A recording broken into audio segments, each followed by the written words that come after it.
मैं संजय कुमार, आप देख रहे हैं बिहार न्यूज 25। हमारे साथ पूर्व आईपीएस अमिताभ दास जी। सर, बांकीपुर चुनाव खत्म हो गया है, वोटिंग भी हो गया। सर, आपका अनुमान क्या लग रहा है? सर, देखिए, अनुमान तो मेरा वही है कि यदि ईमानदारी पर मैं जोर दे रहा हूँ। यदि ईमानदारी से चुनाव हुए तो प्रशांत किशोर की जीत पक्की है।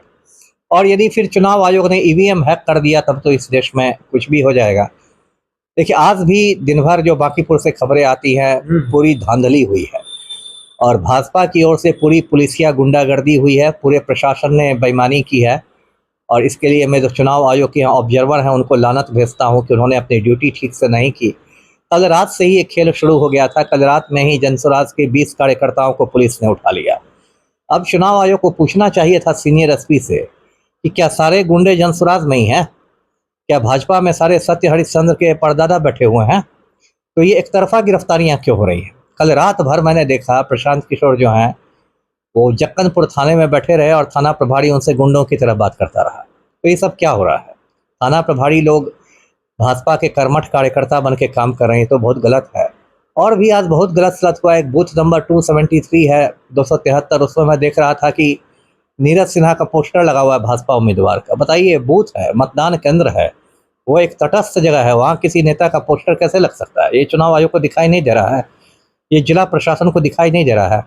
बहुत सारे लोगों ने ये शिकायत की कि वो अपना वोटर आई कार्ड लेके गए, सारे परिचय पत्र लेके गए और पता चला कि यार तुम्हारा वोट तो पड़ चुका है, अब तुम जाओ। बताइए, तो कैसे वोट पड़ गया? क्या वोट दिलवाने वाले ने कोई ये नहीं किया, सत्यापन नहीं किया? मुझे फ़ोन बहुत लोग वोटर्स कर रहे थे। एक वोटर ने फ़ोन करके कहा कि सर हमारे घर 2 महिलाएं आई थी, कह रही थी हम नगर निगम के कर्मचारी हैं, कह रही थी कि दूसरा नंबर का बटन दबाना है, मतलब भाजपा को देना। बताइए, ये कौन मजाक चल रहा है? इसमें नगर निगम कहाँ से घुस गया? तो पूरी धांधली हुई है। धांधली क्या धांधला हुआ है। इसके बावजूद मैं मानता हूं कि प्रशांत किशोर का पलड़ा बहुत ज़्यादा भारी है।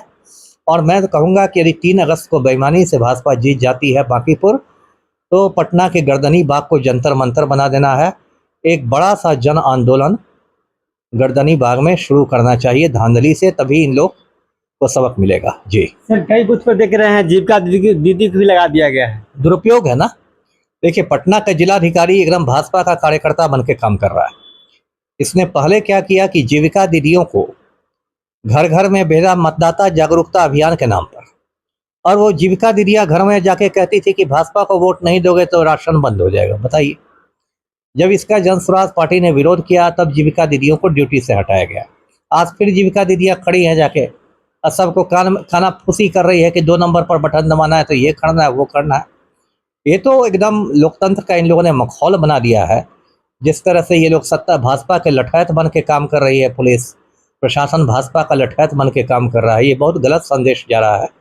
लेकिन चलिए, अच्छी बात है, देश का जनजी जग गया है ना। भाजपा वालों को भी खदेड़ा जाएगा। जी सर, अगर काउंटिंग में धांधली होता है तो? धांधली तब चुनाव आयोग ही भाजपा का एजेंट है। चुनाव आयोग की कोई विश्वसनीयता तो नहीं बची है। चुनाव आयोग का नाम लोगों ने चूना आयोग रख दिया है, क्योंकि वो मतदाताओं को चूना लगाता है। आचार संहिता इस देश में लाचार संहिता हो गई है ना। खुलेआम हिंदू धर्म के नाम पर वोट मांगा जा रहा है। क्या कर रहा है चुनाव आयोग? ये जन प्रतिनिधित्व कानून में स्पष्ट है कि आप किसी धर्म या जाति के नाम पर वोट नहीं मांग सकते। खुलेआम भाजपा का बैनर है। तो वोट में तो ये धांधली ये सब करेंगे। जैसे बंगाल में धांधली हुई, कभी सीसीटीवी कैमरे खराब करके, कभी कुछ करके, कभी कुछ करके, कभी बत्ती बुझा के, लाइट काट के कुछ कर देंगे। लेकिन लोगों को सावधान रहना। और मैं ये भी कहूँगा जनसुराज वालों से कि आज से तो सारे ईवीएम चले जाएंगे वज्रगृह में, स्ट्रांग रूम में। वहाँ लगातार जनसुराज पार्टियों की कार्यकर्ताओं की पहरेदारी रहनी चाहिए, क्योंकि सावधानी हटी दुर्घटना घटी। ये लोग फिर भाजपा वाले बहुत माफिया वाले हैं। ये लोग फिर ट्रक लेके पहुंच जाएंगे। ईवीएम की अदला बदली होगी, ज्ञानेश कुमार की देखरेख में नए ईवीएम आ जाएंगे, पुराने ईवीएम हट जाएंगे और फिर ज्ञानेश कुमार हटने के बाद आईसीआईसीआई बैंक के चेयरमैन बन जाएंगे। तो बहुत अभी देश की हालत खराब है। तो इन लोग को एकदम चौकस रहना होगा। देखिए, जिस तरह से बांकीपुर विधानसभा चुनाव में वोटिंग खत्म हो गया है, हमारे साथ बात करने के लिए थे पूर्व आईपीएस अमिताभ दास जी। सुन रहे थे वीडियो कैसा लगा, अपना कमेंट कीजिए। धन्यवाद।